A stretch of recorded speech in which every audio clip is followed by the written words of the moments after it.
Breaking news from our state capitol. The governor signing a birth control bill affecting every woman with health care coverage. ABC 15's Angie Holdsworth is live to break down the changes. And Angie, some are calling this new law an attack on women. What do you know?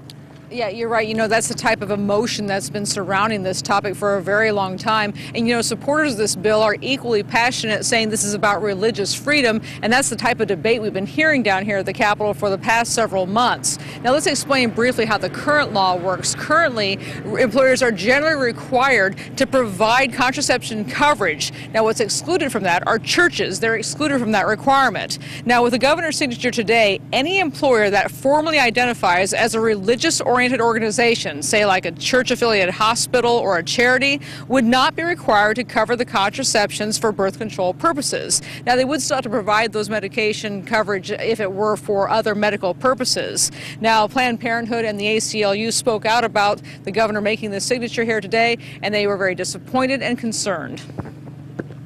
I think this moves us in the wrong direction in this state. We're really limiting health care options for women and families.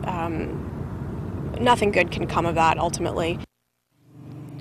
Now, the governor issued a statement today saying this bill is nothing more than preserving religious freedom. With this common sense bill, she says, we can ensure that Arizona women have access to health services they need and religious institutions have their faith and freedoms protected. Now, this is one of several measures that have been that were approved by the legislature related to reproductive rights. Now, as far as what happens next, the ACLU says it's too soon to tell if they will try to levy any kind of a legal challenge. Stephanie? Yeah, it wouldn't be surprising if they do, because there are critics who say that other non-religious employers could qualify for this opt-out by simply changing their business records. Exactly. They say it's really easy to do that. So.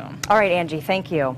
Our other big story tonight, Paul Babu dropping out of the congressional race. Instead, he's focusing his energy on getting reelected as Pinal County Sheriff. This decision coming at 4 this